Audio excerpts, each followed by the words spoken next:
Is the mic on? Yeah, it is. So, it's 15 past and it's time to start today's operations. So, welcome everybody to the sixth Get Funded seminar. So, this is something we have organized for a while now, and it's always been the reasoning has always been that, okay, there is a lot of things you need for game development, but one thing you definitely need is funding. And getting funding is kind of crucial in the beginning of the game development or when you set up your studio, but it continues to be crucial also in the later stages. And this year we have compiled you this program in cooperation with Acrid, and Lee is going to tell something more about Acrid, and Tarutech, who is actually doing this kind of technology you might find useful if you start your own game studio. And this event is also streamed. So, hey everybody in the stream, I don't even know where the camera is, so probably there. Hey, there. And this is going to last like 4 hours. And if you take a look at the schedule, so I hope that you all have got your coffees already. And then there is some introductions from our partners. So basically they are coming here saying hi to you guys. Then there is something about public financial support and funding. So Business Finland, Kari Korhonen is telling what are the possibilities in Business Finland. Then there is Creative Europe. So Lisa is going to tell you about possibilities in Creative Europe and maybe about the changes in the future years. I don't know, I haven't seen her slides yet. Then there is Sami from EIT Culture and Creativity, telling you about this quite new funding scheme or support scheme which started like 2 years ago, and what are their possibilities in the funding of the game companies, game studios, and game industry ecosystem. And then there is Scene from IGDA telling about the IGDA grant, which was introduced like a year ago or so. So it's quite new also. And then we are going to have a coffee break, some networking, and then there is this kind of grassroots presentation of how to set up a company in Finland. So setting up a company is quite easy. Killing a company is a whole different story. I have tried to kill one like 3 years. It's pretty difficult. But setting up is pretty easy. And then there is panel which best advices from people who have been doing games and funding for quite a while. So there is Elina coming from the Quick Save. She hasn't arrived yet, but she has been in the industry like 20 years in multiple companies, setting up multiple studios. Then there is going to be Jere Partanen from Sisu Ventures, and he is on the other side of the table. So he is from venture capital company, providing capital to the game studios. And if you take a look at their website, they have quite an extensive list of companies they have been supporting so far. And then there is Jussi Autio, the man with the mustache. Very kind of fancy mustache, I would say. Yeah. And Jussi has also been in the games industry for 4 years. Started from Tuonela, if I remember correctly. Tuonela in English means hell, so you started from hell. And now he's, climbing out from the hell. And now he has his own new company, Silver Legend. And then there is a little bit of time for networking even after that. So this is the outline of our day today. And and for housekeeping, as said, we are going to have a little break in between. But if you have to go to the toilet, it's over there. If somebody still smokes, it happens outside, obviously. And, well, that's about it. So, yes.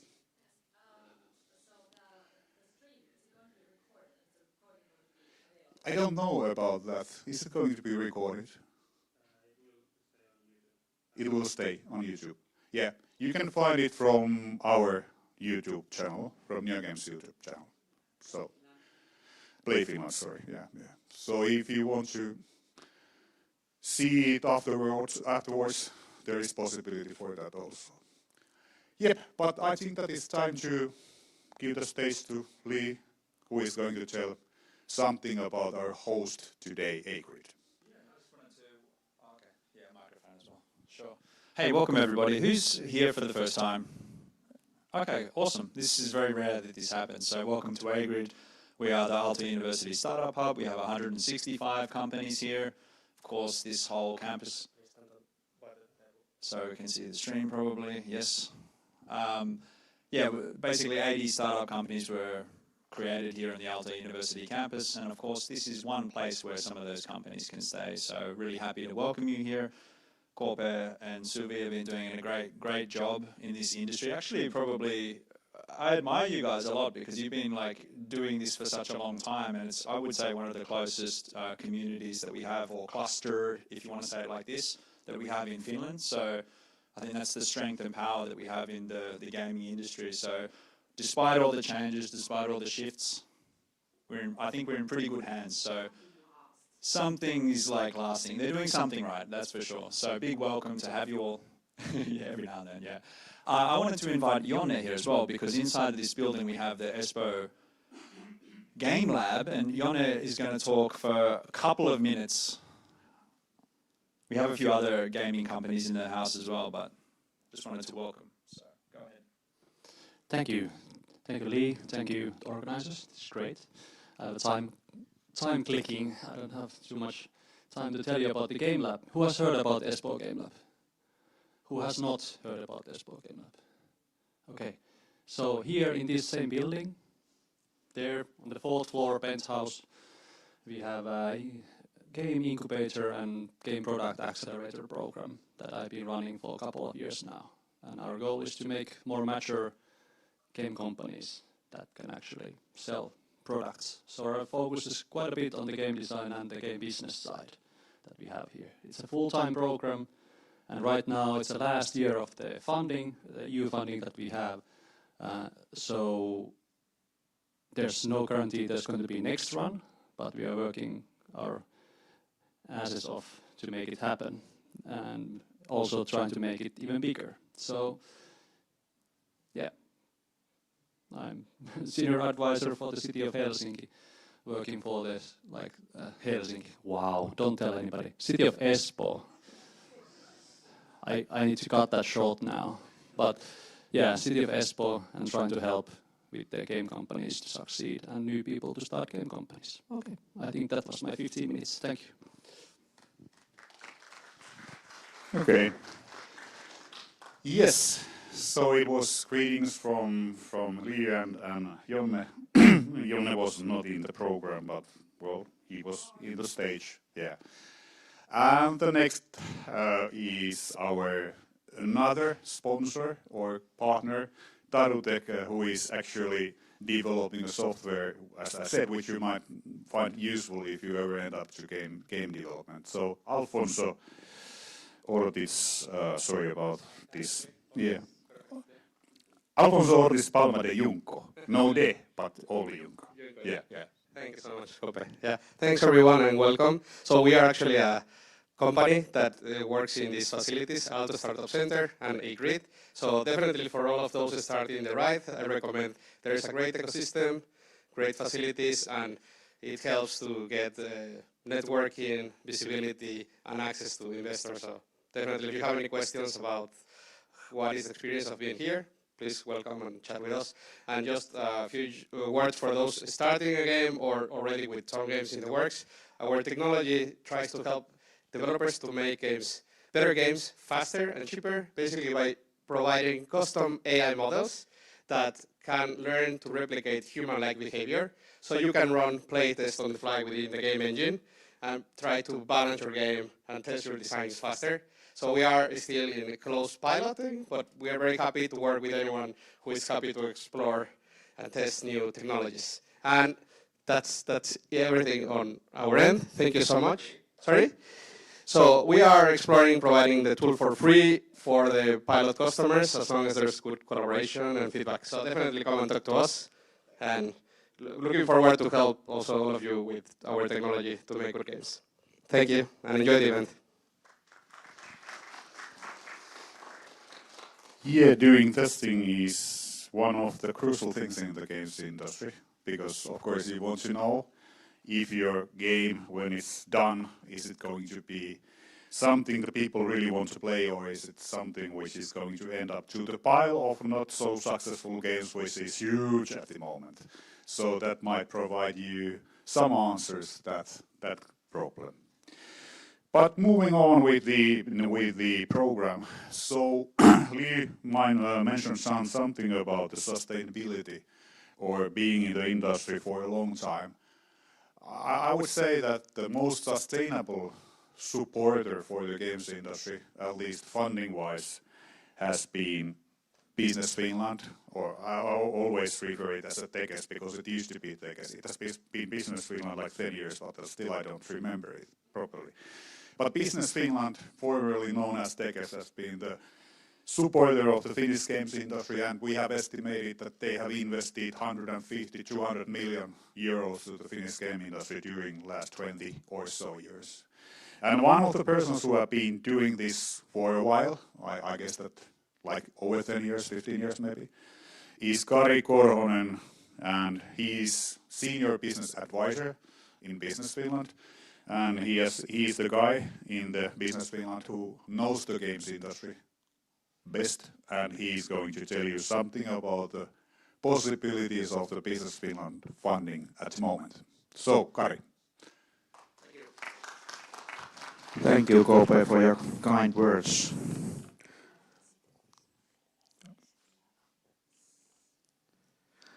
Okay, let's see how this works.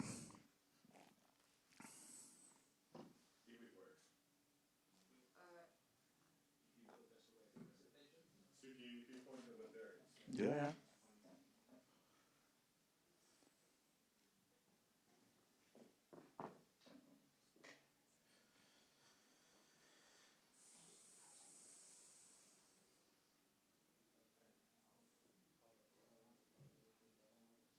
Okay, now we are working.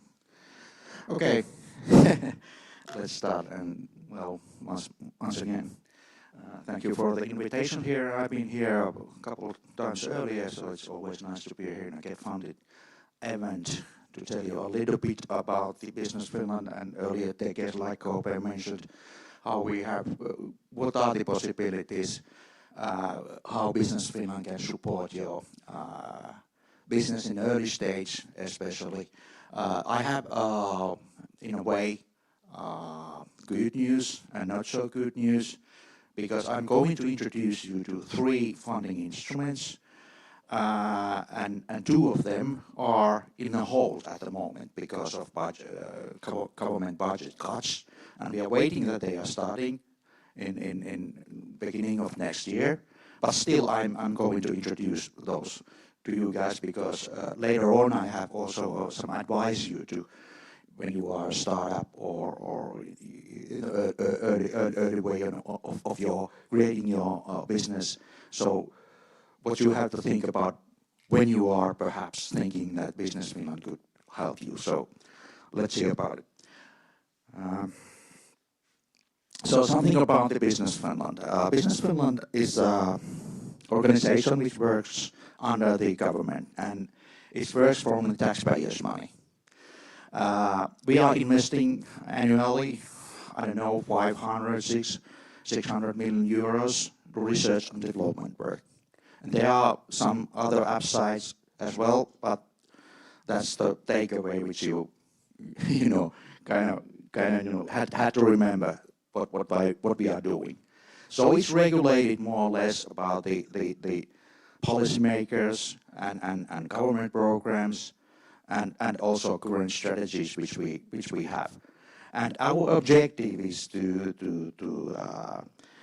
support the economic growth, especially then, or solely then international market. So we are kind of investing taxpayers' money to research and development work when the companies are growing there in an international market or identified segment which you might have there. And of course, when we are talking about game business, game studios, game development, you have tagged already that one thing because it's always a point to global business. There are no domestic business among game business or game development here in Finland or anywhere.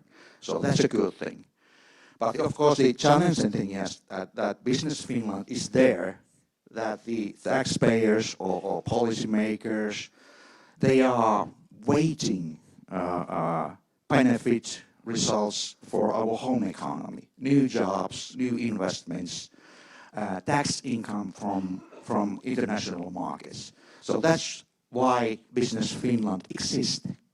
And also, funding is one thing, which I'm going to concentrate here because we have quite short time here, but we have also international networks available. So it's not only funding which we are offering also our international offices all over the world.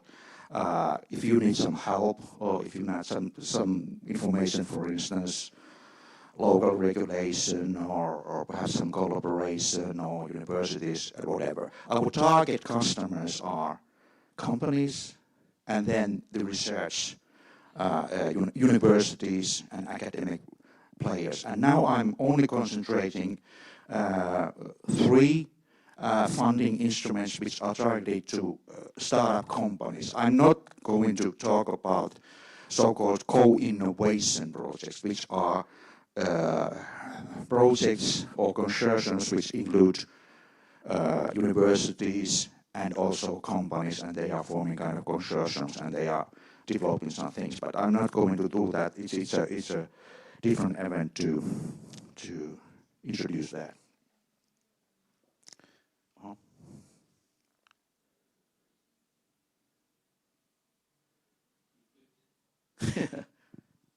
Sorry. Yeah.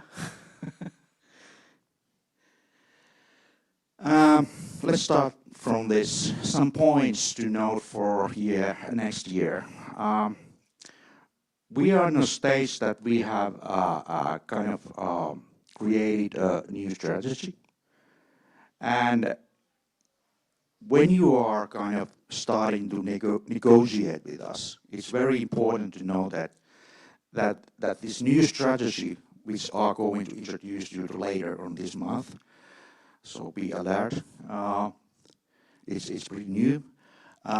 It's going to emphasize ambition level, competitive advantage, and scalability of innovation. So we want to take a next step so that and this is not only for the game companies or game studios. This is all industries. We want to take a next step.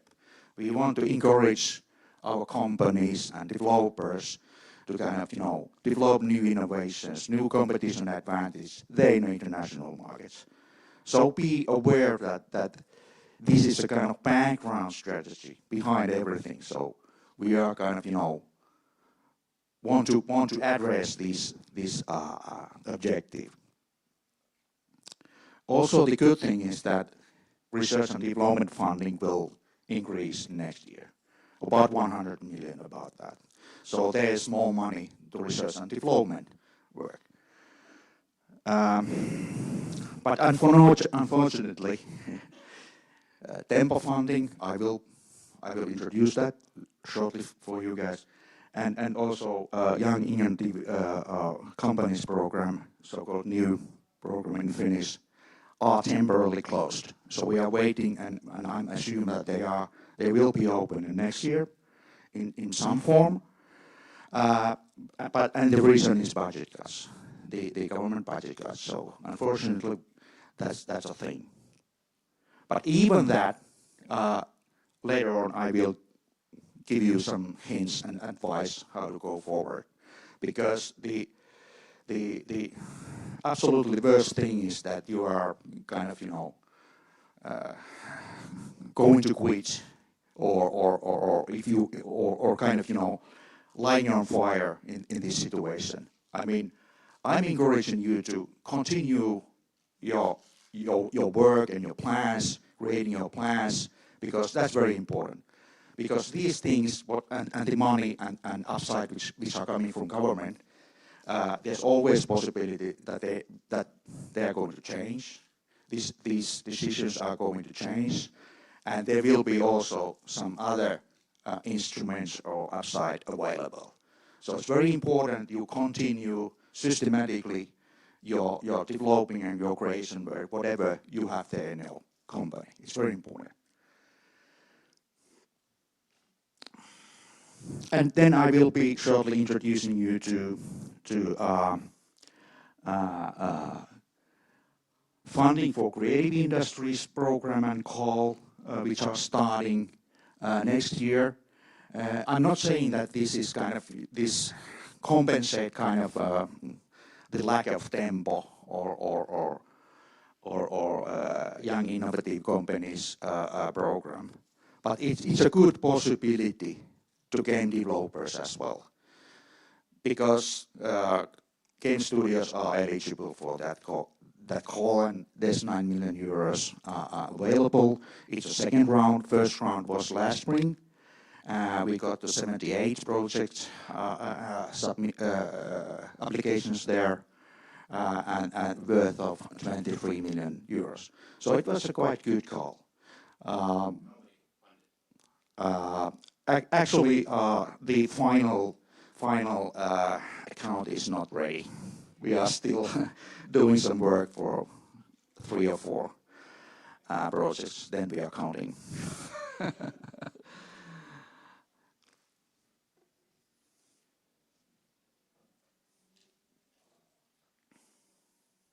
So, few words of tempo. You probably have heard this. Funding instruments.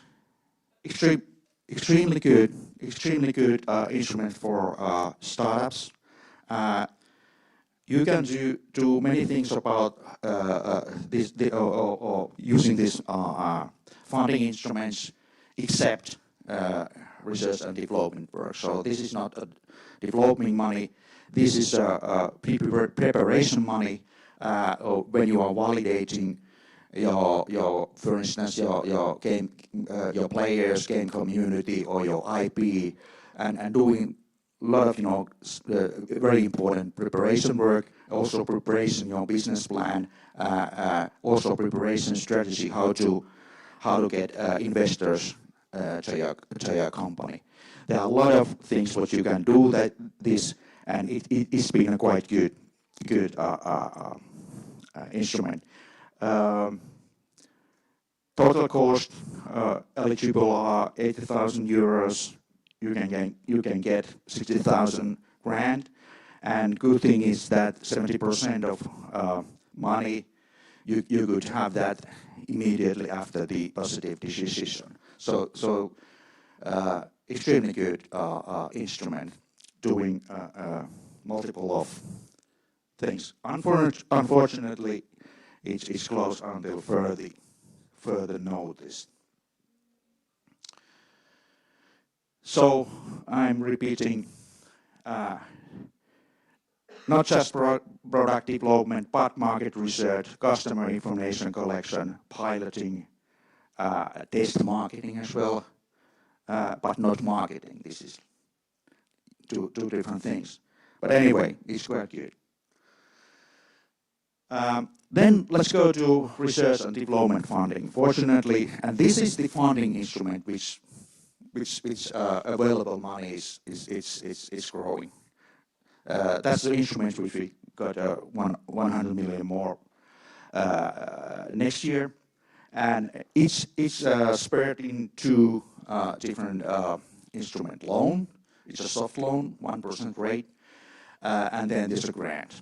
And difference between these, what you can do this is that research and develop loan is operative development funding when you are seeing exactly what kind of results and objectives you have there after the project. It's a project funding And you can do product development work, technology development, competence development, business development for that money.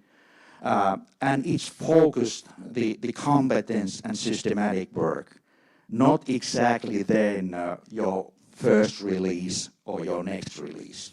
So this is not a production game funding. This is targeted always to competence and skills which you have to develop in a long run, that you can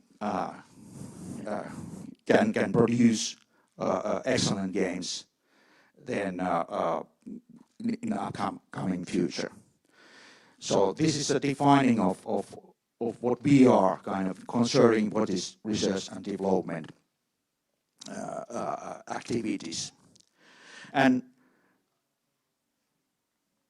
then grants. What is the difference between grants and loans? Grants are usually used in a case where the projects are much more risky than those which are funded by loans. So you cannot still clearly see the horizon. You are creating capabilities and you are creating on that kind of, straightforward research and development project. So you are kind of, finding out, creating new capabilities which are not actually there yet. I mean, we are supporting very risky projects when we are using grants. And of course, I know that very exactly that number of just funded companies or startup companies who is going to get directly grants, they are not very many in annually counting, because of course the resources and headcount and investor decisions and these kind of things. But it's available there.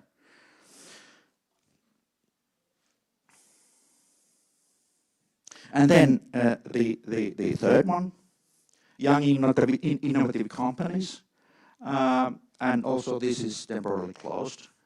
And this comes usually after when you have first done the Tempo project, then you have done a research and development project, and this is the third phase usually.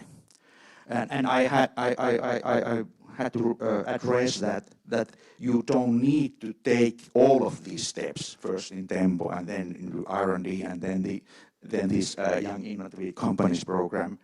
You can jump or then R&D, and you can do also Tempo, and after that, if you can see, also result can be that, hey, this is not going to work, so let's do something else. So you are pivoting your business or whatever you're doing. But anyway, this is a stage when you are already validate your IP there in the market, and you are having some revenue and you have turnover, and this is targeted to boost your company to the next level, then a top, then your identified segment, then a global market. And during that program, you can have more investors coming along, and more competition advantage your company. And you can use also that money which comes from Business Finland for several items, and more freely than research and development and Tempo projects. Very useful instrument, and you can see there are major and very successful companies which have used that funding. So we have proof of concept that this is working, and I hope that this will be continue beginning of next year. I'm quite positive of that. Of course, I don't have 100% of knowledge of that, but I will hope that also like Tempo. But then which I can be sure is this the new creative industry research and development call for next year is going to start. Actually, it's going to 7th of January. And more detailed information is coming early December, 4th or 5th of December, actually. This call, research and development funding, it's aimed to boost business all over the creative industries, which means that also game development is there, but also audiovisual segment, music industry, and so on. Well, this is not kind of a call which directly can replace Tempo or young innovative companies, but it's a good possibility also to startups, because of course this is targeted to startups and small and medium-sized companies, and we are using only grants from 35% to 55%. That's good.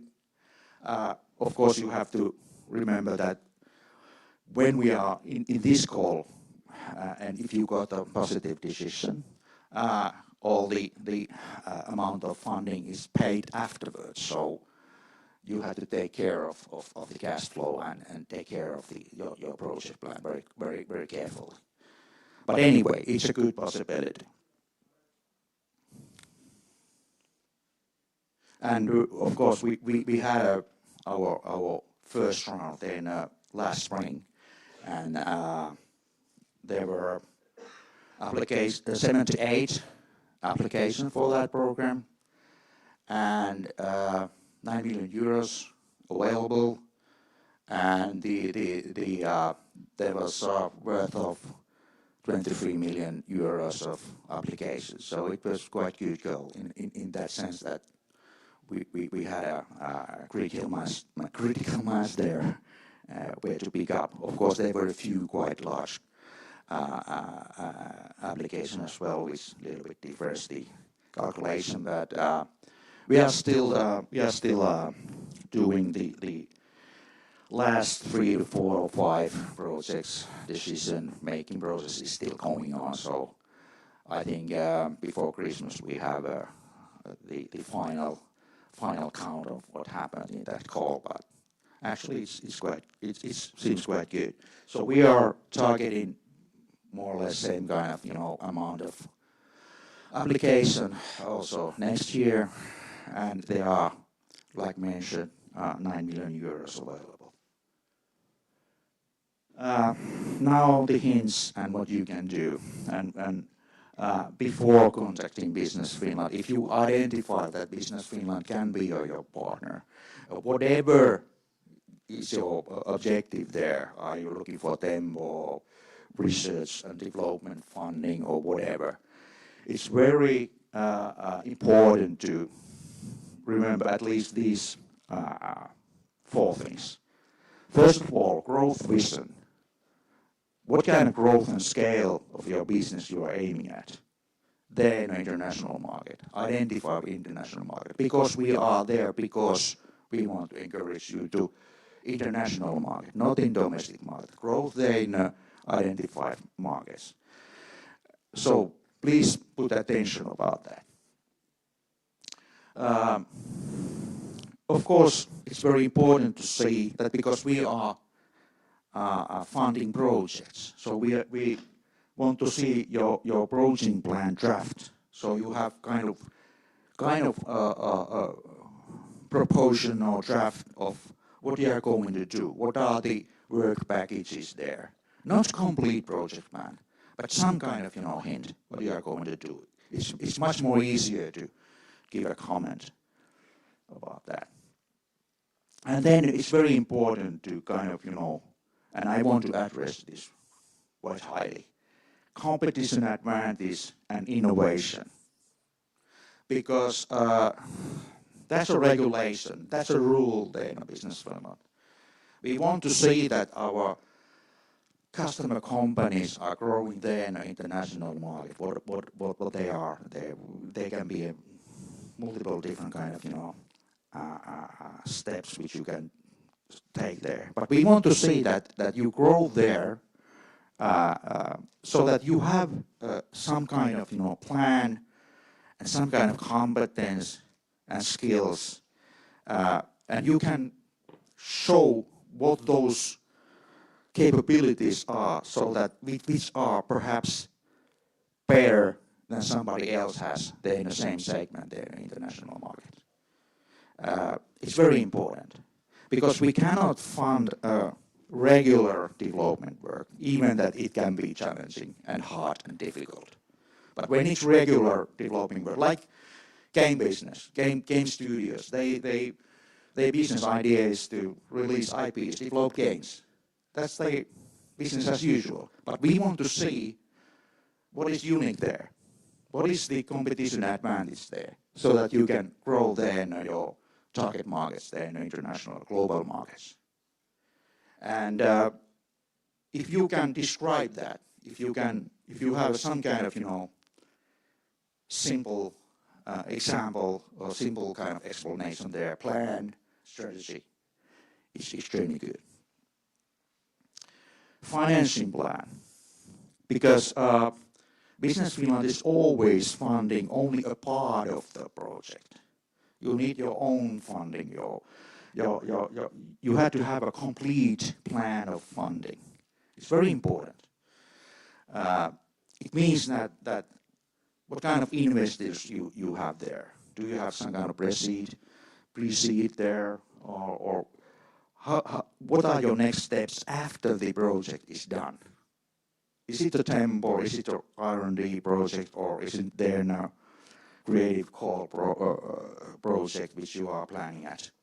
It's very important, because we don't want to kind of drive you in bankruptcy or drive you a failure.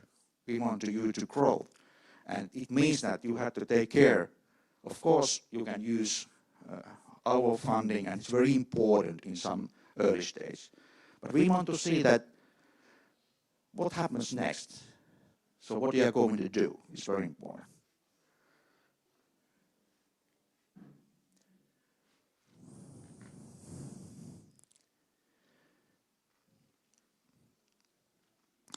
And there's a furthermore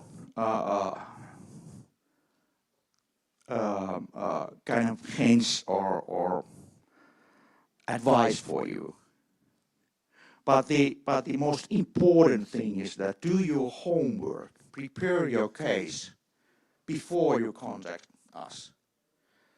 And for instance, when we are asking you your growth vision, where is the money-making machine? We are extremely interested about that. And if you are answering that, well, we are India, I don't know, let's see how it goes. That's the wrong answer. You had to kind of, put some weight on this. The answer can be right for behalf of yourself, because it's absolutely correct way to growth or live without any investments to growth or quite original or kind of, doing whatever you want. This is free world, free market economy. But if you want our funding, our money, then you have to think that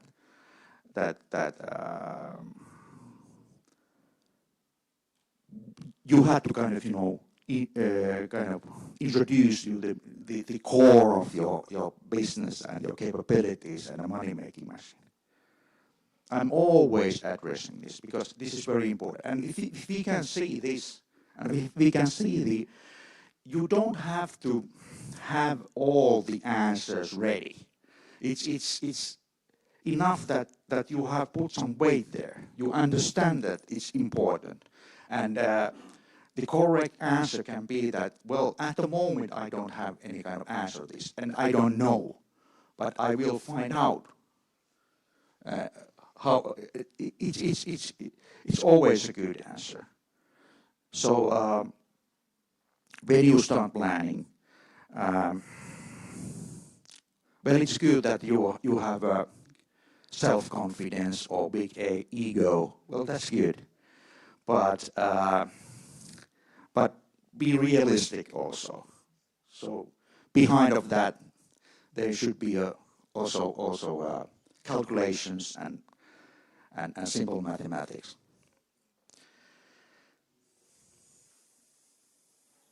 And finally, so very often asked question how to contact Business Finland. If you have a account lead, probably you don't have if you are just founded company, but if you have reason or another, take direct contact for him or her. And if you don't have a account lead, then it's very highly recommend to use this become a customer service, which is there in our business, our website. There are some questions, so we can gather some basic information, and you can ask there for negotiation and talks and discussion and meeting. So it starts from there. Of course, we are available. We have a very small team which are taking care of the creative industry and game developing. Of course, you can call me or my colleague, but this is very highly recommended that you are doing this, especially when you are a first timer.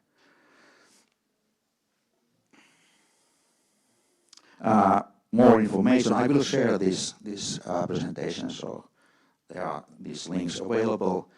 Business Finland side, then there's also funding for game business development side, and then there are the last call of creative industry research and development side, so you can see there, for example, how it's going to be, and in there will be the call number 2 available and the guideline in December. Thank you.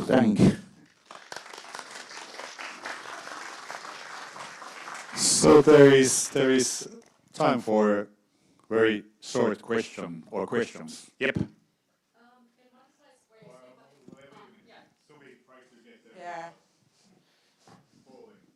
Thank you. Hi. Thanks for a very informative presentation. So, in the R&D slide, you said that there's no minimum loan sum, but most of the time, like, I've asked a few people, and usually there's like, well, it pretty much has to be like minimum 75, or even like, I think I spoke with someone last week, and they were like minimum 100, so that yeah. There's for instance in this creative industry call, there are a minimum of 100,000 total cost budget.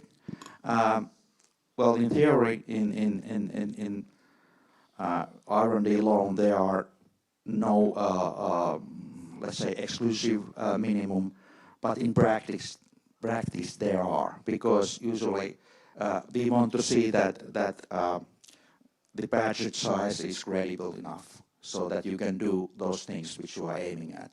If you have a little bit higher budget, it usually guarantees things which you can do that in that money. Usually your objectives are more realistic, and also it takes quite much overhead, for instance, from us, if we are accepting quite small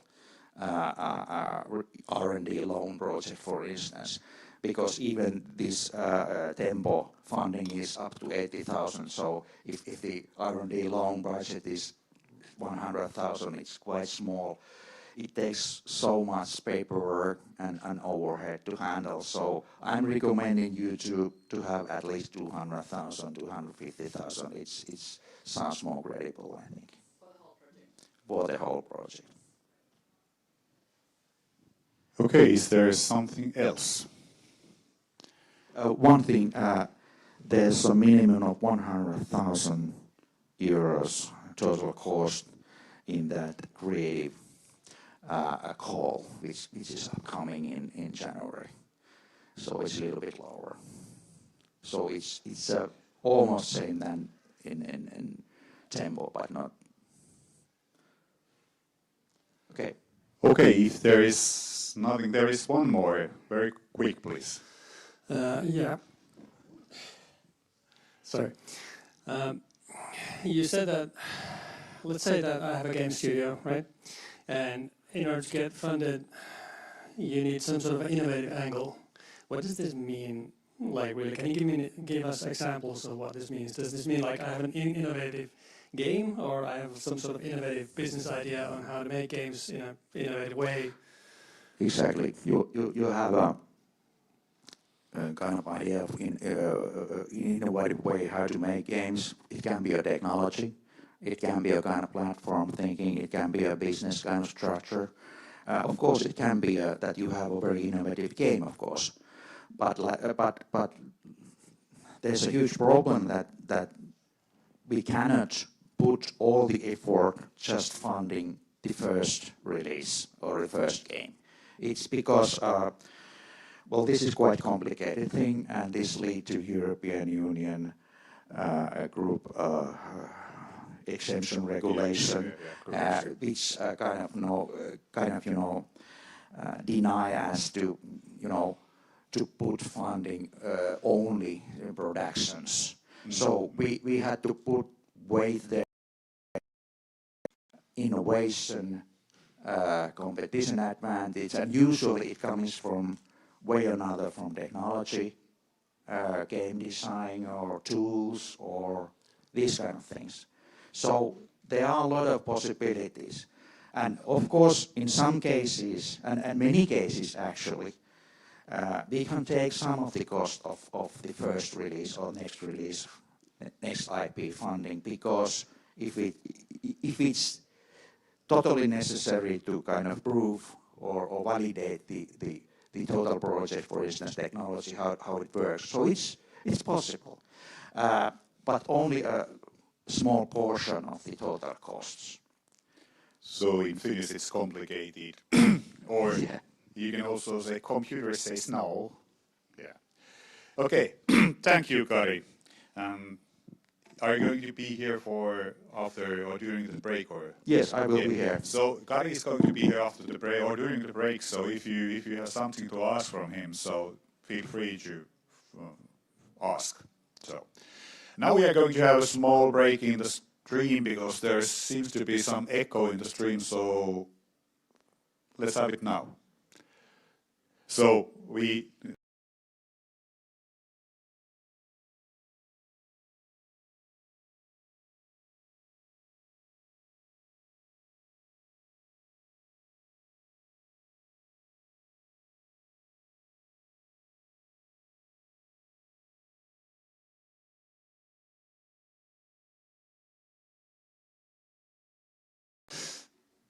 Iris already back. I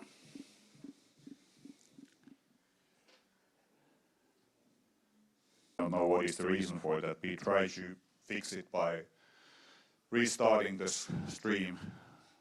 So hang with me.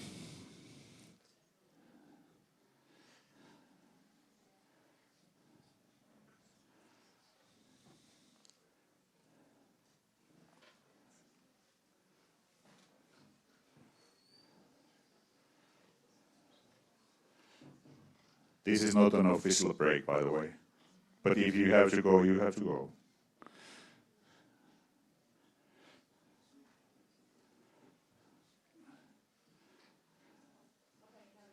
Okay, it's good. Okay, hey.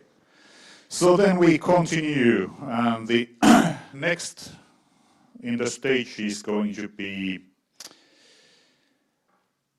Liisa Sauri, Head of Media Desk, so talking about the EU media funding and maybe something about the future Agora funding and maybe how to apply. So please.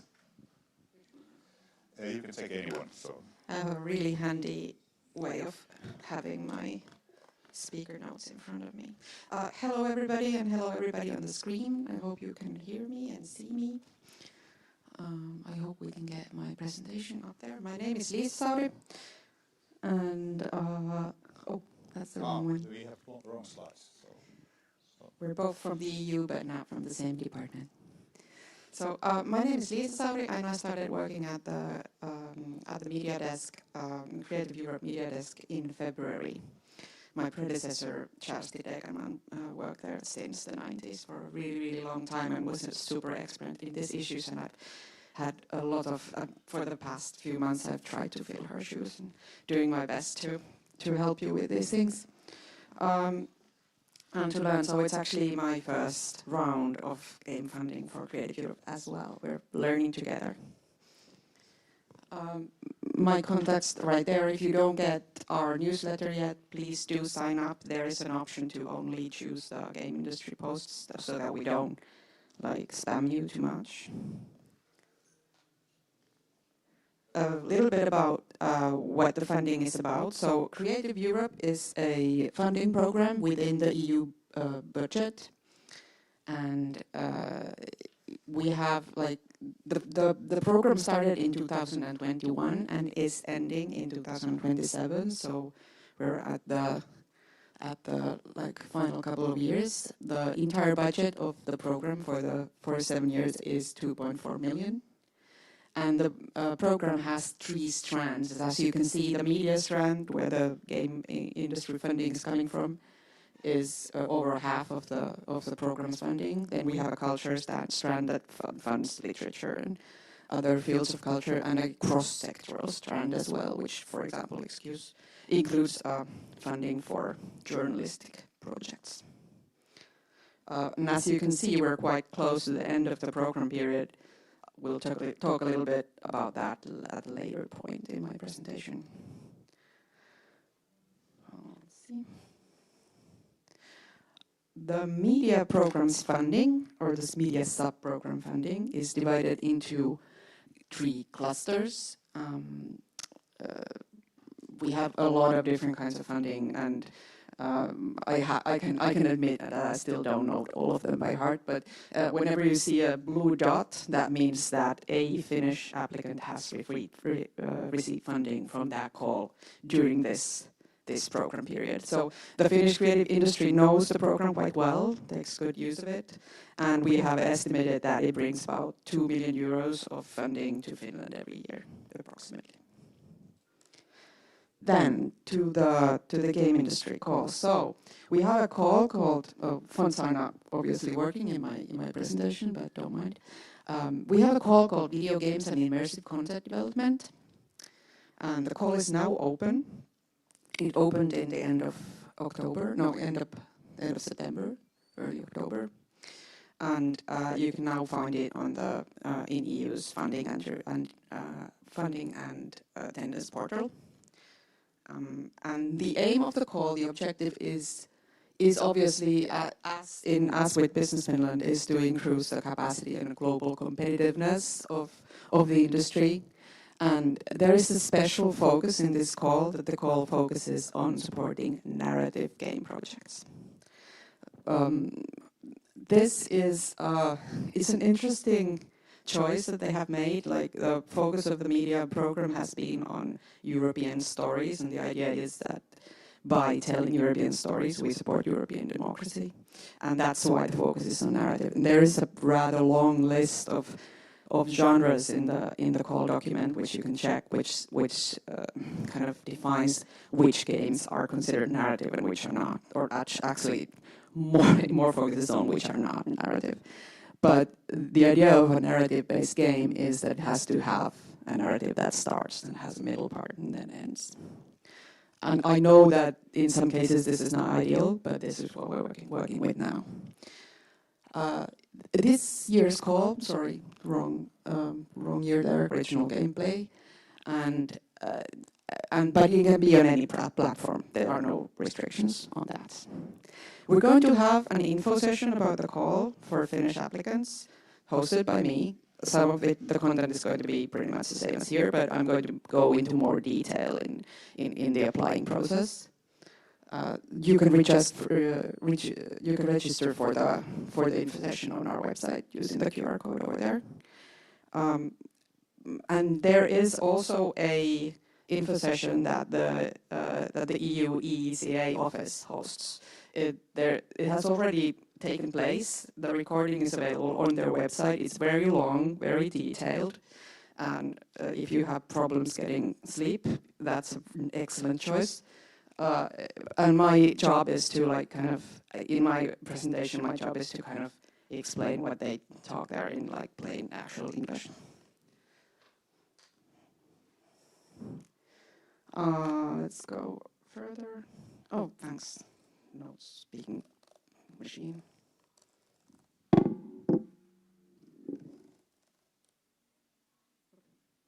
Let's just go further. I don't need any notes. I can just do this by heart. So the deadline for the call is in February. There's still plenty of time to work on your application, but do not be fooled and think you can start doing this in like after the Christmas holidays and around the beginning of February. That's a very, very bad idea. I would suggest that after this, if you consider applying for the funding, that you just take the plunge, go to the funding portal and register there and go in and go straight to see what kind of attachments and things they are looking for, because creating that application is a rather long and heavy process. I know somebody who's already like deep in the trenches, who's present, who can maybe share some amazing experiences. And it's going to take time, and there's going to be like weird EU language which has originally been written in French and translated into English, and nobody knows anymore what it means. And my whole job is to like explain to you what those things mean. So then when you encounter some weird term, you can always contact me. But I can't talk to all of you at the same time on the 11th when the application system is already like breaking down. The schedule for evaluation of this support is rather long. This is not a quick process. They're going to be evaluating the applications until June, and then they're going to be informing people in August. And then after that, we have this period called grant agreement preparation, which can take until November, depending on how well prepared you are in your documentations. And this is a bit of an issue. Like, you have to keep in mind that August is like a holiday period in Finland. In the EU, they don't do holidays, at least in summer. And so, we have had situations where people have been contacted in the summer and then been like running around and trying to find the person who has the right access to the system. So if you apply, be prepared for this summer of madness. But we have some good like actual advice for that stage for you, which I can share. No, we're going backwards. Here we go. As the grant is a development grant, it only supports the development period.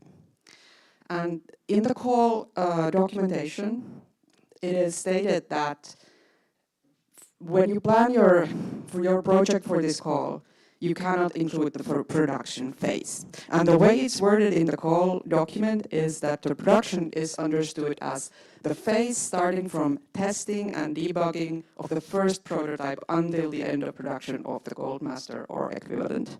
And I am fully aware that this can raise some questions. And one way to understand why it's written in this way is that many of these media calls are they're born from the needs of the audiovisual, like the movie industry, where they have a very clear period of like development phase, and then when the shooting starts, that's the production phase. It's very easy, kind of clear to say what is pre-production, what is production, and we just have to work with this framework and adapt to that in a way.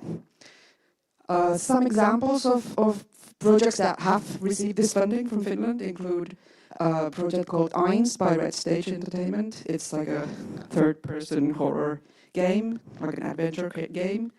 And then there was this interesting project by Dreamloop, where they cooperated with film production company called Making Movies, and they were developing a like a film/game IP at the same time. And in this call, you can actually apply as a consortium, which means that you have like 2 partners. It's possible, and that's a good example of how that has worked. Other things that you might find interesting to keep in mind in the media program. If somebody is working on immersive projects actually have a bit more options than games. We have 2 calls called European Co-Development and European Slate Development, which are like mainly movie-directed calls, but immersive projects are actually eligible for those calls. Talk to me if you want to know more. And Slate is closing in early December, so for that you have to be quick. And then we have a call called Innovative Tools and Business Models that has had some applications and funded projects that have had like a game industry element. But that is difficult to call to get funding from, I have to say. Many people are interested in it, but it has to be kind of, you have to carefully select what kind of project really fits that call. And then there's a call called Networks of European Festivals, which recently made an update. The scope now includes video games as well. But that's mostly directed to festival events that can then like branch out to the game industry, I would say. Another things that you should know, there's a cross-sector call called Creative Innovation Labs. And that is meant for projects where they have like elements of different creative industries. So the idea is to like combine elements from the game industry and maybe music or movies or maybe some other form of creative industries. Not an easy call, but can be interesting. And then the Commission has a tradition of hosting stands in like some of the biggest markets in the audiovisual sector. They have stand in Cannes and in Berlin, and then for the past 3 years they've also hosted a stand in Gamescom. And if you are planning or want to attend Gamescom next year, there's going to be a call in spring where you can apply to attend as a member of the media stand, which is nice because then you have like as you do with NeoGames, you have a place to be at the market, somewhere to have your meetings and store your things and stuff like that. I did it this year. It was lots of fun. Do consider it. Then some EU policy. Oh my God, everybody has been waiting for this. Yay! So the next budget period. So starting 2028, the EU is going to have a new multi-fiscal financing plan, which is like their like top-level budget for the next 7 years, which means that all of these funding programs are changing and are going to be reworked. And one of them is our media funding. And what the Commission is now suggesting is that the media funding is going to be moved on to a new program, which is called Agora EU. And the very good news is that the funding of the program is going to be much bigger than what it is right now. So the Commission's idea is to combine 3 different programs called SERV, or they're like combining SERV and Creative Europe. SERV is a program that it's usually, it's currently, for example, in Finland, it's handled by the Ministry of Justice, and it has these outreach projects for democracy and equal rights and things like that. And these projects these programs are going to be combined into one, and the entire budget is going to be doubled. This is what they are suggesting. Of course, now we are in the period of negotiating the budget, and as we know, anything can still happen, but this is where the negotiations are starting from. And in the plans, we have some really nice news for the game industry. The industry has been like a strong lobby for this new program. And while a lot of the elements of the program look very familiar, and there's probably going to be a lot of like familiar elements and familiar calls in the upcoming program as well. But the nice thing is that it's obviously the element of the prominence of video games is going to be much bigger than what it is right now, and the proportion of the legislation for the program actually states that they plan to that there's going to be a way to support audience-driven strategies. So, which is like market entry, it could be maybe market research. That's a positive sign. And also IP and cross-media plays a big part. Unlike currently, it's not like exclusively stated, but in the future, it's going to be more visible. That's my presentation. You're absolutely free to contact our team anytime. Our website is easy to find. It's mediadesk.fi. Like I said earlier, we are going to have an information session about the video game call. And I wanted to mention another service that we do. If you are working on a document or on an application for the call, do contact us at an early stage. We can set up a Teams meeting and talk about your application. If you have trouble with some of the attachments or anything, I can directly advise you. And also, we have a free consultation service for all applicants, where we can actually read your application from start to finish, and then have a Teams meeting together with my very accomplished colleague Ingari, and just go through it and discuss and think about what we can improve. And it's a good way of getting a second pair of eyes, or even third. So we're going to be setting up we have kind of created this new process for this. And to make those consultations go smoothly, we're going to set up an online booking calendar where you can book a slot for yourself approximately 1 week before the deadline of the call. And we hope that if we, for example, book a meeting with us on Wednesday, then that you would supply us with the documents that you want comments to 2 days before, so we have time to read them. And then we'll have a meeting, and then we'll discuss.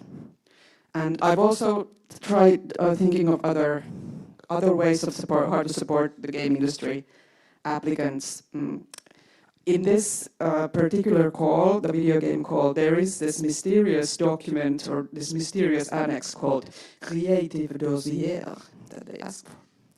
And I have to say that for me it is a new expression as well, and I've tried to kind of find out what they mean with this. And I think I'm slowly getting a hang of it, and I'm going to create this basic instructions of how to create a creative dossier, what they are referring to, because it's not a GDD, it's not a pitch deck, it's a creative dossier. So to make sure that we have our amazing creative dossiers for them, I'm going to give you some kind of outline of what they are referring to. So, thanks.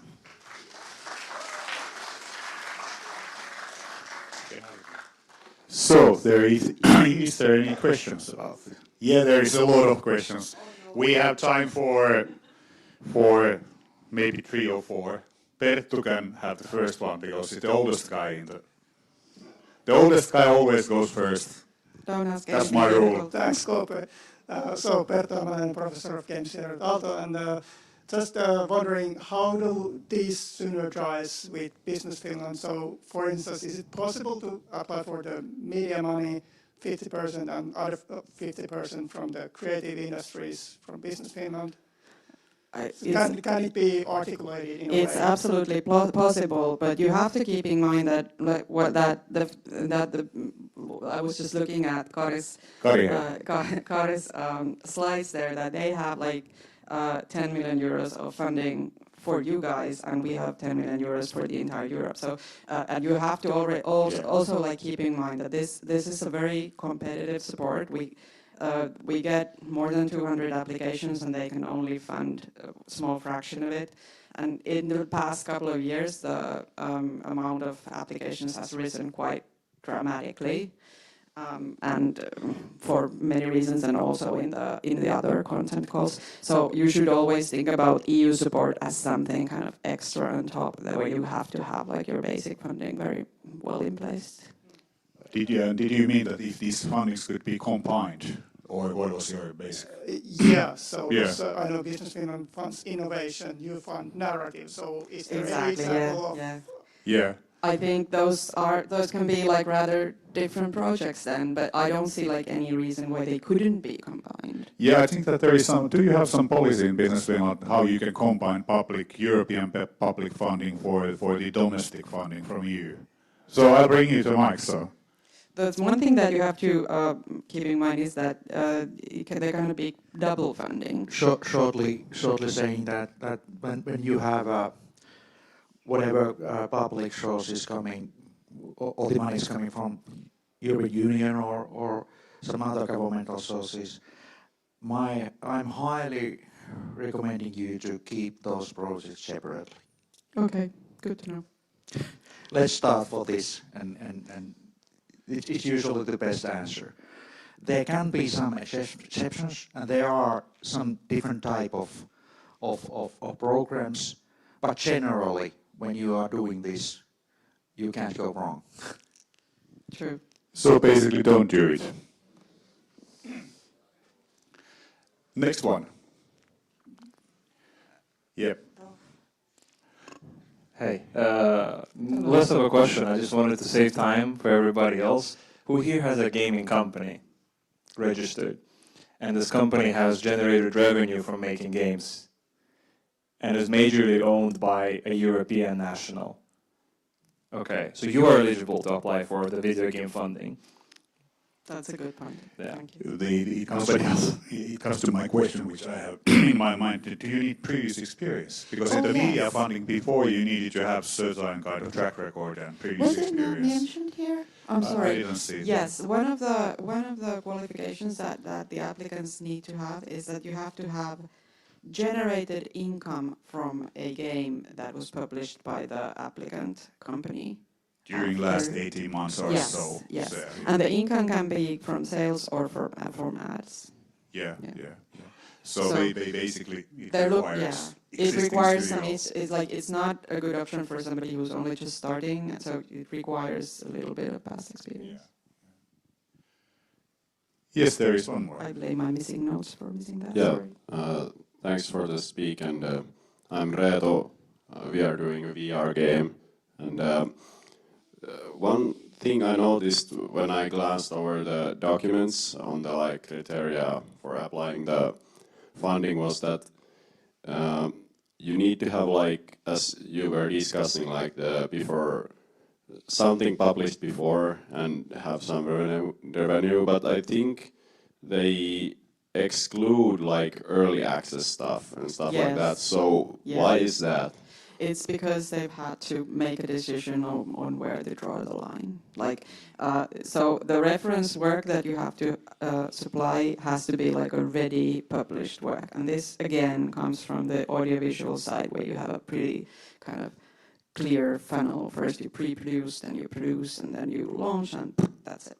But I also fully know that this sounds a little bit artificial in the game industry. But they have had to make a decision on how they defined a published work, and they have drawn the line on that it has to be out of early access. Okay, thanks. There is time for one more. It was my question. Yeah, great minds think alike. Hey, one thing I wanted to still ask is that do you have any idea, hint, or anything? What is going to happen with this definition of narrative-based experience during Agora? So do you think that it's going to be the same definition?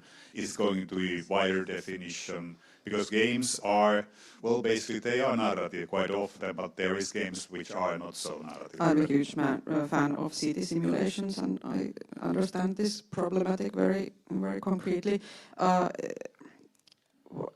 do not know, unfortunately, yet. But if you look at the legislation, the way it's written, there is I think it's written in such a way that it allows a lot of like adaptations and variations at this point at least. So there is nothing there kind of limiting it to narrative experience. Like there is no special focus on story-driven narratives or anything. But I cannot say anything precise yet. But let's hope that they kind of widen the scope a little bit, because it would be positive for all of us, I think. Okay, thank you. And there is one more. Suvi, where did you go? We need a microphone. No, we have like 25 seconds. Very quick. So, do you know if there's any favorism towards like specifically European stories like that take some kind of from European history or mythology or something like that, given that background? Well, the political background of the program is to promote European identities and European democracy. So I cannot tell you like as an actual fact, but I would say that a project that has that elements would be very strong. So at least it would be easy to present it as a strong candidate for this, I would say. Okay, thanks. Okay, but I think that this was it. Thank you, Lisa. And she didn't mention, but there is you have a newsletter. Do you have? You can always register to the newsletter, and there is also, and I forgot to mention, there is also a NeoGames newsletter, so which you can find from our website. So if you register to that, then you receive all the information regarding the games industry every week. Suvi is doing the newsletter every week. But thank you, Lisa, and you have to go now, Lisa. Yeah, unfortunately I cannot stay for longer, but I'm pretty like easy to reach, so I'm absolutely like reach out via LinkedIn or by email or whichever method you like. Okay, thanks. Yeah. No. So then next on the stage is Sami from EITCC, which is a newcomer, new kid in the block. So you can explain what are you doing at the moment with the games industry. Yes, thank you, Kope, and also for the other organizers for having me here today. Let me also start with the question, how many of you have heard about the EIT before? Okay, actually, not that bad. I was expecting like a few hands. So EIT stands for European Institute of Innovation and Technology. And by the way, yes, my name is Sami. I'm working in our northern region. In a Helsinki office, we are at the Kaapeli, and I'm more responsible of the ecosystem and partner and business development. I guess that for this audience, this is quite a no-brainer in a way that we all love and understand the value of the creative work. But of course, the happy news is that 86% of the Europeans are thinking about it in the same way. And as you can see, it's a very kind of like substantial economical force in Europe as well, contributing over 450 billion to the European economy. I'm going to give you a little bit background because we are a new organization, and there's a lot of kind of like, it helps you to understand then later on when I go more on the concrete details, if you understand where we are coming from and what are we doing.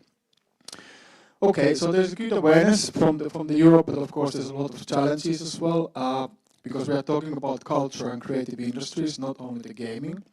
There are a lot of fragmentation, not only geographically, but also with the different subsectors and others.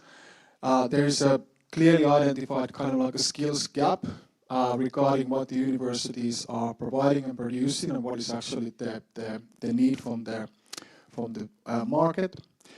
Of course, there's no lack of innovation because culture and creative industries are innovative by default, but maybe the challenges are more kind of like how that's implemented, which then leads to the challenges of really kind of like venture creation and scaling and IP and growth challenges.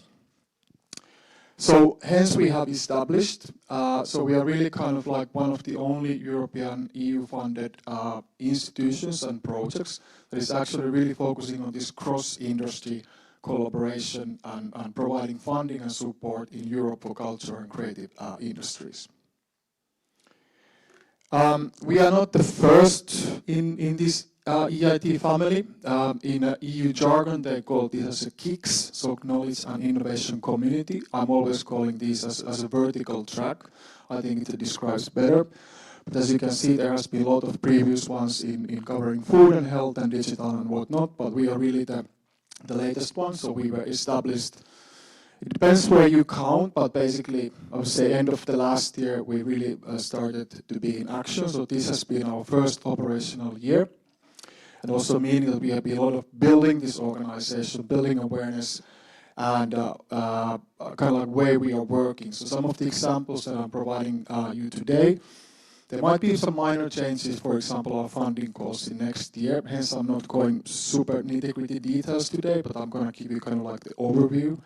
And then we are aiming to launch our next batch of calls in a Q1 next year. This year, all the calls are closed, and we are working with the beneficiaries and delivering the work. But January is just around the corner. We are not only working with the startups or scale-ups. Really, our aim is to bring together this public-private collaboration, combining also then the research and academia, investors, the companies, and we see that doing this, then we can help them to really achieve more than what they've been able to do just by themselves. So really,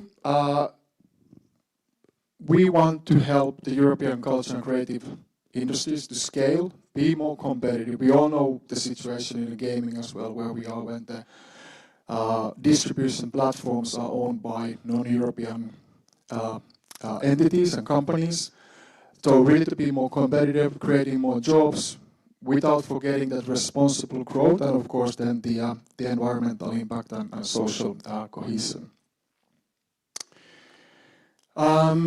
Culture and creativity, it's quite a massive term, right? It's a huge word. So what does it then mean in our context and why we are here today?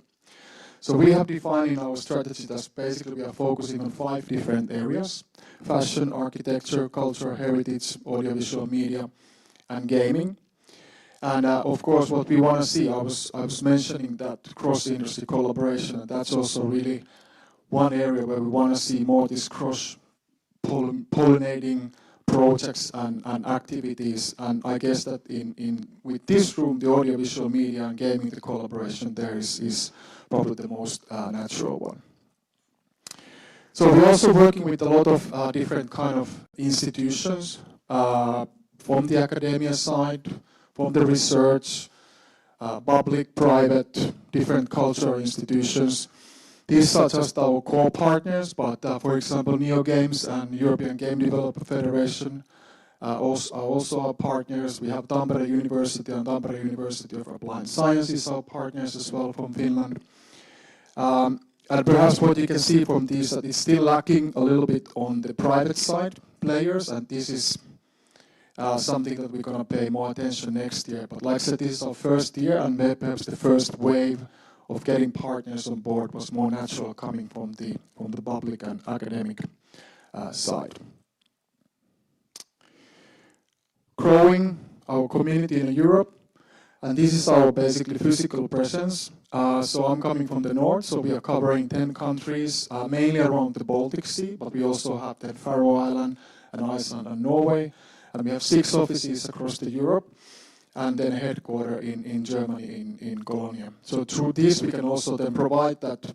Obviously, gaming is a global business since day one, but because we operate with many other verticals as well, we want to help the companies to expand to the other markets in Europe through our other offices. And sometimes even gaming, you might have some physical hardware components, and then the physical presence might be more relevant than purely the software solutions. We launched our digital hub about a year ago, so this is kind of like our go-to platform. I highly recommend you guys to join as well in order to get the news and information from us. We are gathering events across the Europe there. The companies that are in our portfolio can upload their pitch decks there. There's a lot of collaboration projects that we are running through this one. So very good kind of information channels, and you can log in via the QR code or then subscribe our newsletter.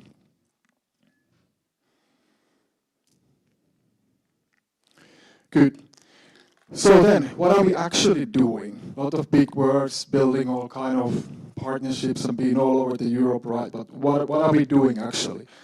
We are running activities and programs in 4 different, I would say, areas. I'm going to very briefly touch today about the education and societal transformation, and then I talk more about the business creation and innovation, because I believe that those are more relevant for us today. And then I also have some concrete examples at the end from these.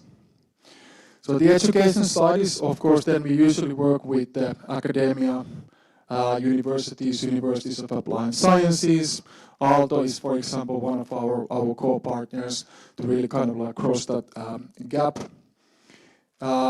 Societal transformation is interesting because this is actually, we are the only KIC that has this element. And the reason is that because we are really working in the culture and creative sector, so this kind of societal transformation component, we see that it's important to have, and we were very happy that we managed to get this on board. So we work with the cities and regions. Here I want to highlight the strategic topic groups, because this is, for example, something that NeoGames is now leading. The future-proofing the European gaming industry was the project, if I remember correctly. Just got funding from that, so really kind of like leading this policy making and gathering the challenges from the ground and then passing that information then to the decision makers. So again, Finland is in a good position here. Some of you might have heard about the new European Bauhaus project. So this is something that was kind of added to our portfolio partially earlier this year in the springtime. And there, for example, the fashion adapter program is already running, and then we're doing a few other activities in transformation field. But then if we go to the business creation, so here we are running basically programs in 3 different layers, starting from the incubation, and then accelerator and post-acceleration. And I would say that these are kind of like quite a traditional in a way, that we are really helping companies to get from A to B to C. And of course, then it depends on what is the stage of your company in terms of the maturity and where you can, to which program you can apply. Always the incubator is that you can join basically with quite raw ideas and without having an existing legal entity, for example. But in general, these are still, we're talking about quite early stage companies, hence the investment or investor network that we are building as well, we see that it's really important. We have about 200 investors across Europe at the moment on board, and they're focusing purely on culture and creative sectors, including gaming. And then, of course, this network is crucial then for the companies that are graduating our programs to support them to develop their solutions further in Europe. And then when the business creation programs, like I said, quite traditional, incubator, accelerator, post-accelerator, the innovation programs are then focusing more on, I would say, getting your project from usually about the pilot phase then to the market readiness. So we're talking about TLR 6-7 to launch phase, which is usually about the 9. And then it depends a little bit on the, is it a single beneficiary, which is the short innovation call, or the main innovation call, where we can have a multiple beneficiaries, so the period is longer. And usually the main innovation goes, we're looking for the business entity, which is then an SME or startup or scale up, and then basically other partners can come from the private side, academia, and so on. So I guess this is quite a good example of the co-innovation work that was discussed already also here today earlier. Then if we look at more kind of on the details and you start seeing some financial figures there as well. So again, this is kind of like the structure. This year, our biggest funding basically went to the innovation projects, multiple beneficiaries, up to 350,000 euros. The incubation was 5, shape 10, and then the scale post-acceleration 60. So as you can see, it's still fairly early stage companies that we are talking about, and also because this is our first operational year. So our aim is really to basically increase substantially these budgets next year and forward. And for example, if you look at the other kicks like mobility and the others that been running over 6, 7, or 8 years, they are funding, we are talking about millions perhaps per project. That's also our goal. Also, there is a change in the EIT funding structure, which means that then all the money that we are getting from EIT, that is headquartered in Budapest, we actually need to distribute 70% of that funding to the field. And now we've been granted like 131 million for 26-28, plus then we are getting some additional funding, some other side projects.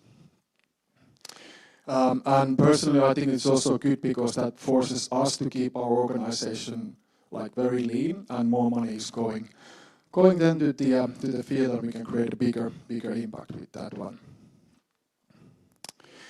Like other kicks as well, we do have that financial sustainability in our like one of our objectives, and one way then to reach this, that we are inviting the best performing projects, basically our own portfolio, so 100 to watch list through the SAFE agreements. That's what we prefer, but there are some other negotiable options as well, because we don't want to be just let's say your partner from the beginning of the project to the end.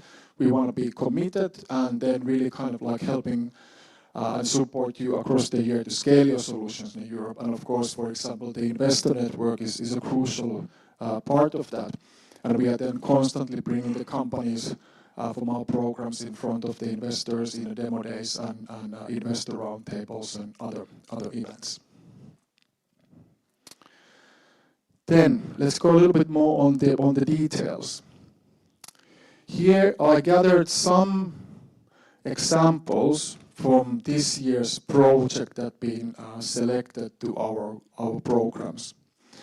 And now might be a good timing as well. Some of you might think about then how are we different compared to Creative Europe?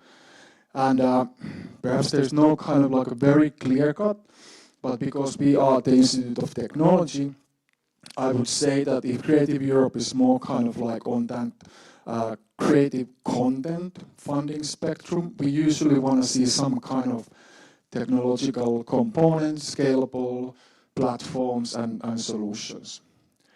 Business innovation is okay for us. It can be also new monetization models, for example, in gaming. But because we operate in a culture and creative field, we also acknowledge that there is this kind of like a gray area. There's one good question earlier today about how do you define that innovation and how it's funded. Because this is an area where you cannot apply just traditional tools and TLRs, although we have in some projects those that are coming from the different industries. For example, the storytelling can sometimes be so creative that it's considered new innovation. So case by case, if you hesitate, apply and see, I would definitely suggest. But if I would need to do kind of like the distinction between us and Creative Europe. We are focusing more on those technologies. Game tech would be right term with this audience, where then the Creative Europe is more focusing on the funding, the content creation. Just some numbers quickly from this year's programs. Combining innovation and education goals, we are now happy working about 200 beneficiaries and companies. So that has kept us busy this autumn. Luckily, some of the projects are then spilling over to 2026 because the project periods are a bit longer. And just some quick short glimpse numbers. Gaming sector fairly well represented there in our SHAPE programs. Scale programs perhaps a little bit less, and audiovisual media was kind of more dominating there. Some examples of the companies that has been selected from the gaming field, and as you can see, for example, we had a AI solution, AI-enhanced cybersecurity solution for the gaming, and then more kind of like again across industry tech solutions. Couple of good examples there. So just a few to give you a little bit kind of like a flavor that the companies have been funded this year. I'm going to start wrap up now, so then we still have time for questions. But in general, kind of like what is the value that what we are bringing on the table is really that pan-European market access across different culture creative industries. Is it then the companies? Are you entering the new markets? We can support with our different offices. Also, the finance part is quite easy to understand through our grants and prizes and calls. But also then, for example, the policy making, I think NeoGames now funded project is a good example of that. But also this, we see that this works another way around for the investors, for example. They're having an access then to the policy making and the visibility there to understand what is the landscape with the new regulations and policies and what their portfolio companies should be, for example, considering the future development. Quickly, I guess that here the key takeaway would be that sign up for our newsletter or digital hub, because in Q1 we are planning to launch the first batch of the calls. Unfortunately, at this point, because we are now in the middle of the business plan, and then we can help you to understand how our funding process goes. We do differ from the Creative Europe regarding the funding. Like how can we advise the companies during the process? They can do individual coaching and giving you feedback for the individual applications. Unfortunately, we cannot do that. We do have info webinars. We have forms and templates and FAQs and whatnot. And if you ask why, it's a very complicated European legal answer. But this is the situation where we are at the moment.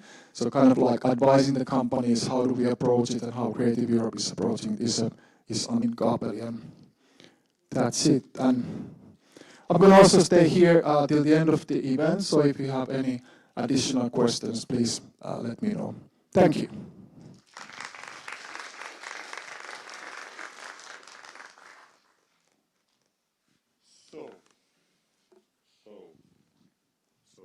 So not. Yeah, it should be now. Mute off. So now. I will use that. Okay. So do you have some questions about this new funding model? So all clear. It was you were very comprehensive. Yeah.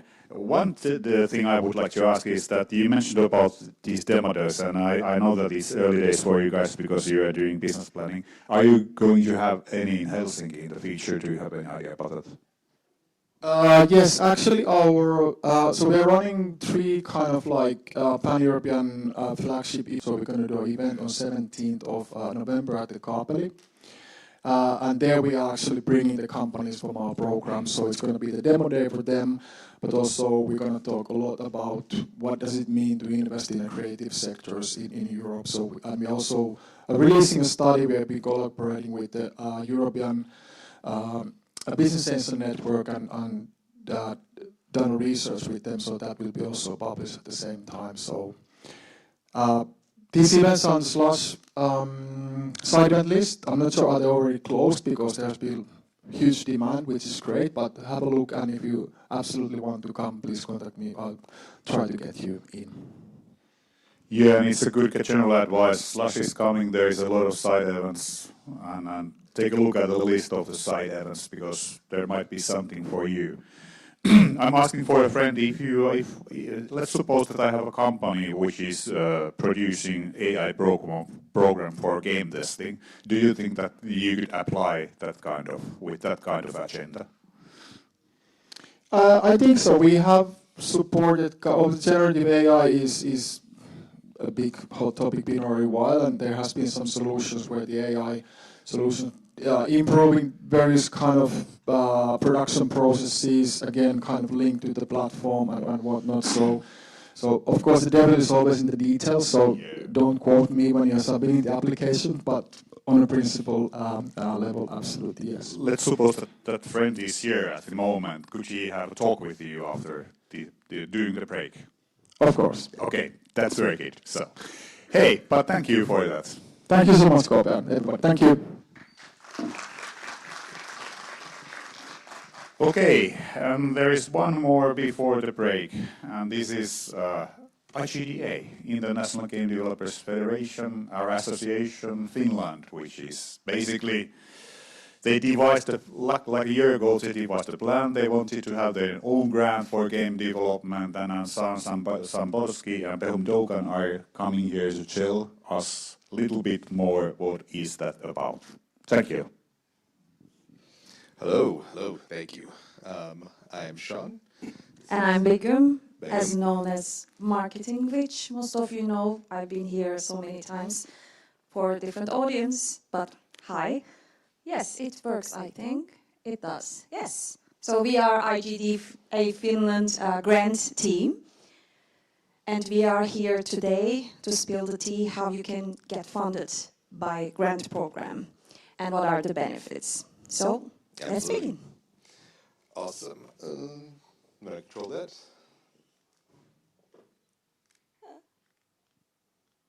Apua. Slight technical difficulties in a technology event is my favorite curse.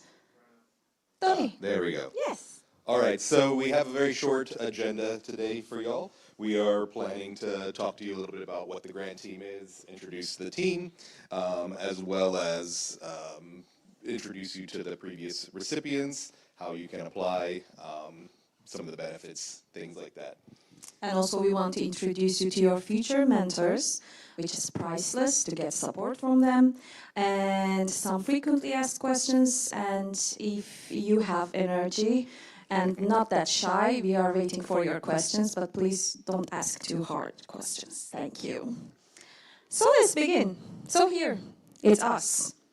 So, of course, such a kind guy. So, yes, I am Begum, and I have experience in marketing for 13 years. And over 8 years, I live in Finland, and this is how I entered the game business. Some of you may know me from VR Kiwi times, and from Oulu, we made the first Finnish VR game that entered to Oculus most selling games from #2. So that was such a totally moment for us. And this year I announced my own company, Hexen Marketing, and I'm helping indie game devs to market their games much better, push them out from their comfort zone. And that's my favorite thing to do. And I'm so happy to be in this grant program with my colleague Sean and helping our developers get that coins. So I'm happy to be here. Thanks for having us here as well. So Sean. And I'm Sean. Nice to meet you guys. I am much newer to Finland, going on 2 years now.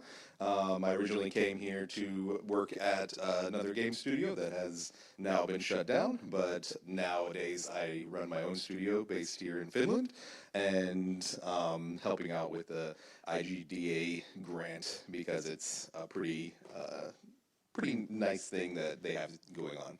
Of course, some of you guys may recognize our other colleague, Heli. He is the one who came up with the idea of the grant, got it started last year, kind of went through it with the previous grant team, and we are here to carry it forward into the future and beyond. So any three of us right now, if you see us at different events, feel free to approach us, ask us questions about the grant, and things like that. Yeah, and we wanted to have Hallie here in this presentation because he's been participating in so many programs, and most of you know. So he is also still mentoring us. We just took over the whole responsibility from him, but yeah, we have a really good support system. And beside this team, we have 2 more members I would like to introduce. We have Victor. Where is Victor? Victor, yes. He's helping us with the project management and assistancy. And also another member is Soba, the cat, there on the corner. Yeah. Sad that you can't see it. Oh. I thought you were going to show the cat. Yeah, I'm so oofed. But yeah, This is our team, you guys. All right, so what is the grant? The grant is an annual support program that was set up targeting newer, smaller teams. Applications start yearly, usually in the spring, and then the announced recipients get announced at the summer event for IGDA. So about a 3-ish, 4-ish month window there from submissions. There is a smaller financial benefit, about 10,000 euros, and support from a group of mentors that are industry vets. They give feedback, they meet with you, speak on different topics that are related to the business, creating games, things like that. And then also there's the visibility aspect as well. We have 14 hubs around Finland for IGDA, but also there is the global IGDA network as well. So you get shout outs, you get to attend different events for IGDA and things like that.